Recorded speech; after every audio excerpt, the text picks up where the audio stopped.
Bom dia. Meu nome é Caio Demarco. Vou apresentar meu trabalho intitulado Muitos peixes e poucas informações, lacunas no conhecimento sobre espécies da pesca comercial marinha na região sudeste do Brasil. Esse foi um trabalho desenvolvido durante o projeto Multipesca, né? Um projeto coordenado pelo professor Luciano Gomes Fischer, do NUPEM, da UFRJ Macaé, e com colaboração do Laboratório Ecopesca da UF, o professor Marcos Rodrigues da Costa e o doutorando Pablo Mendonça. Além disso, o projeto foi financiado pelo Programa Pesquisa Marinha e Pesqueira do Fumbio. Bom, a pesca é uma das principais atividades aplicadas aqui ao litoral brasileiro e é também considerada uma das mais antigas aqui na região. Na região sudeste do Brasil, ela ocorre em grande concentração, porque aqui ocorrem diversas espécies de importância econômica e comercial, além de ter uma conhecida frota pesqueira. Ao longo do tempo, a intensificação dessas pescarias foi aumentando e ocorreu maior pressão sobre os estoques, né? Aumentando também o impacto ao ecossistema. Por isso, houve a necessidade de fomentar pesquisas visando a conservação e o manejo dos estoques pesqueiros, assim como a redução dos impactos negativos da pesca ao ecossistema. A maioria dos estudos sobre a gestão dos recursos pesqueiros, né, os estudos mais tradicionais, utilizam a produção e os rendimentos pesqueiros associados aos parâmetros biológicos das espécies que estão envolvidas nas pescarias, né? Como eu mencionei, isso é uma avaliação mais tradicional da exploração dos recursos.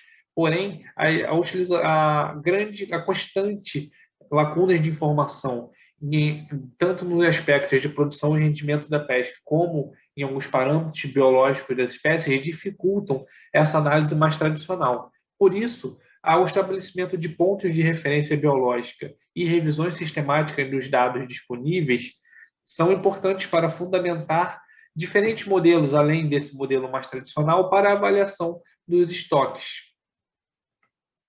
Como eu falei, a compilação de dados disponíveis vai permitir abordagens alternativas para a avaliação da pesca, né? Utilizando modelos quali e quantitativos, que vão ser importantes para auxiliar a gestão e o manejo da pesca, monitorar os ecossistemas marinhos e monitorar os impactos negativos da atividade pesqueira.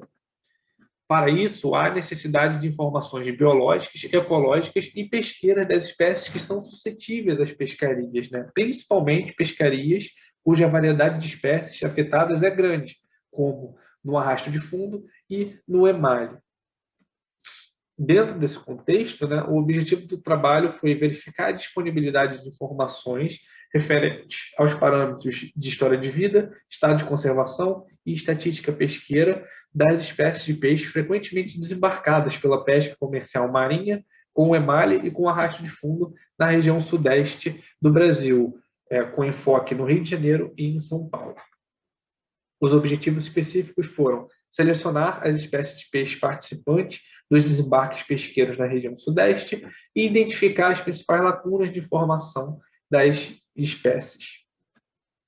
Bom, para a metodologia, utilizaram-se dados desses órgãos, né, que estão relacionados à pesca aqui na região sudeste e no Brasil, utilizando os seguintes critérios para a seleção das espécies: a importância do recurso desembarcado nos estados de Rio de Janeiro e São Paulo, a sua ocorrência como fauna acompanhante na pesca do arrasto, cujo principal alvo é o camarão, e na pesca do emalhe, cujo principal alvo é a corvina, a sua frequente captura em múltiplas pescarias e a ausência de informações bioecológicas das espécies consideradas como fauna acompanhante.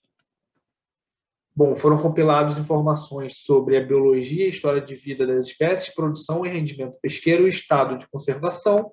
Esses dados foram coletados, né, em diversos sites de busca e bancos de dados, né, além da utilização de artigos e livros, além de relatórios do Ministério do Meio Ambiente, e até a utilização de bancos de dados mais genéricos, como Fishbase e a IUCN Redlist.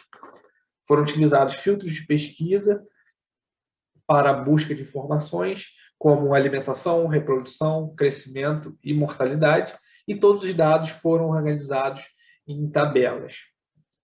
O conjunto de tabelas que apresentam as respectivas informações coletadas vão compor o banco de dados que foi criado, né? Esses foram os atributos de história de vida coletados para as respectivas espécies selecionadas. Foram também coletados dados de produção e rendimento da pesca, tanto para o arrasto quanto para o emalhe, principalmente utilizando dados da FIPERJ e do Instituto de Pesca.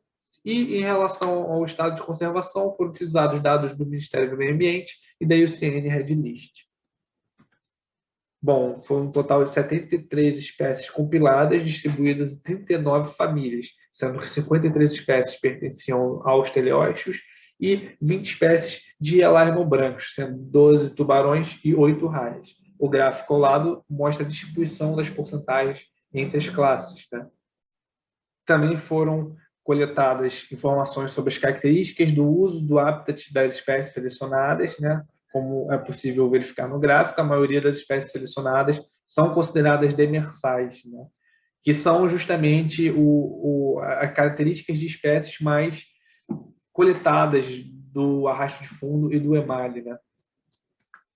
Bom, os gráficos a seguir mostram os desembarques no estado do Rio de Janeiro em 2018, tanto do arrasto de fundo quanto para o emalhe, e é possível perceber nesses dois gráficos, né, nessas duas artes de pesca, uma porcentagem considerável de espécies consideradas como mistura e indeterminado, principalmente relativo ao arrasto de fundo, o que mostra que as lacunas de informação elas ocorrem a partir do desembarque e das estatísticas de produção pesqueira, né? Já dificultando a possíveis análises, né? Pois não se sabe ao certo quais espécies que foram realmente capturadas e fazem parte dessa porcentagem apresentada. Os desembarques de São Paulo, também em 2018, para o arrasto para o emalhe de fundo, foram coletados a fim de complementar os dados coletados do Rio de Janeiro e ter uma abordagem mais ampla aqui para a região sudeste, né? Importante ressaltar que esses dados de produção são relativos às 73 espécies e que em São Paulo, das 73 espécies analisadas no Rio, 55 espécies são também frequentes no desembarque de São Paulo. E em ambas as frotas também apresentam as porcentagens de indivíduos considerados mistura. Para a categorização total dos dados coletados, foram divididos em 6 categorias. O primeiro delas sendo o dado local, que o dado coletado aqui na região sudeste, dado não local, dado que era de outras regiões do país, ou dado internacional, o dado Fishbase, que virou uma categoria à parte, pois é um banco de dados genérico, dado estimado, que quando não foi possível encontrar o dado e era possível se estimar, ele foi estimado por nós, o dado de uma espécie cogenérica e o dado propriamente ausente, né, que não foi encontrado. Para melhor fins de análise do trabalho, o dado local e o dado não local vão ser agrupados num grupo chamado de dado ausente, pois eles estavam presentes dentro da pesquisa, dentro da literatura, da bibliografia levantada. Dado estimado, dado de espécie cogenérica e dado ausente foram agrupados em um grupo chamado dado ausente, pois não estavam presentes dentro da pesquisa e não foram encontrados durante o levantamento bibliográfico. E o dado Fishbase continua sendo uma categoria à parte, por ser um banco de dados genérico, como eu mencionei. As espécies que tiveram lacunas de informação, né? Dentro dos elarmobrancos, 15 espécies apresentaram pelo menos um atributo de história de vida sem informação, e 5 espécies apresentaram todos os dados disponíveis na literatura. O gráfico ao lado mostra a distribuição das porcentagens entre os dados existentes, dado ausente e dado de Fishbase.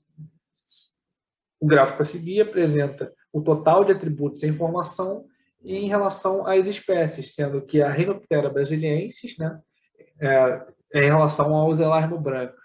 A Rhinoptera brasiliensis foi a espécie que mais apresentou lacunas de informação, com um total de 5 atributos sem informação, já seguidos pela Ipanucei e o Rhizoprionodon lalande, que apresentaram 4 atributos sem informação. Em relação aos teleósteos, 37 espécies apresentaram pelo menos um atributo de história de vida sem informação e 16 espécies apresentaram todos os dados disponíveis durante a pesquisa. O mesmo gráfico apresentando as espécies e o total de atributos em informação. Dentre os teleósteos, a espécie que maior apresentou lacunas de informação foi a Esphirna tome, com 7 atributos em informação, seguidos pelo Pseudopersis númida, Paralictes isósceles e Lagocefalos leviagatos, que apresentaram 5 lacunas de informação. Agora, a distribuição, né, dos diferentes categorias de dados entre os parâmetros de atributos biológicos, os 4 primeiros atributos e a estratégia reprodutiva tiveram bastante dados encontrados na bibliografia, na pesquisa, sendo que já a mortalidade natural e a fecundidade tiveram bastante dados ausentes durante a pesquisa. Em relação ao nível trófico, basicamente foi dado coletado do Fishbase. Agora, falando sobre o status de conservação das espécies selecionadas, 49% apresentaram um estado pouco preocupante, porém 24% dessas espécies apresentaram algum grau de ameaça de extinção, né? Esses 24%, eles são consideráveis 18 espécies que apresentaram estados de vulnerabilidade, em perigo ou criticamente em perigo. A tabela a seguir apresenta a produção pesqueira de algumas espécies que apresentaram grau de ameaça à extinção, né? Nela estão inseridos a produção das frotas do Rio de Janeiro e de São Paulo relativo ao arrasto e ao emalhe, e é importante destacar que mesmo nesse caso, espécies de elarnobrancos que possuem algum grau de ameaça de extinção são frequentemente participantes dentro da produção dessas pescarias, né? E, além disso, possuem um valor médio de primeira comercialização considerável, além de possuir lacunas de informação, como apresentado nos gráficos anteriores. Isso tudo vai dificultar o estabelecimento de estratégias de manejo dessas espécies, né? Que são frequentes dentro de algumas pescarias. Mesma coisa em relação aos teleósteos. As 2 primeiras espécies, garopa verdadeira e o cherne, que apresentam um estado de conservação em vulnerabilidade, apresentam lacuna de informação, são pescadas por essas frotas e possuem um alto valor médio de comercialização. Já as outras 2 espécies de teleósteos que estavam em grau de ameaça à extinção, né, também em vulnerabilidade, elas, apesar de serem bastante pescadas, mais até do que as 2 primeiras apresentadas, os seus atributos de biológicos não apresentaram lacunas. Todos os atributos foram encontrados durante a pesquisa. Por fim, a sistematização de dados permitiu identificar lacunas do conhecimento sobre a história de vida da maioria das espécies selecionadas, né? E, a partir daí, destacar prioridades de estudos para suprir a ausência de informações básicas sobre a biologia dessas espécies. E, assim, subsidiar a construção de cenários, como a vulnerabilidade à pesca, que podem auxiliar na tomada de decisões para a conservação e ordenamento do uso sustentável dos recursos pesqueiros, né? Além disso, o estudo ainda sugere uma concordância entre o estado de conservação, parâmetros de história de vida e o grau de exposição ao impacto negativo da pesca, de forma que a existência de lacunas de informação dentre essas 3 vertentes dificulta a análise de modelos que visam justamente o manejo, conservação e o uso sustentável desses estoques pesqueiros. Essas foram as referências utilizadas no presente trabalho.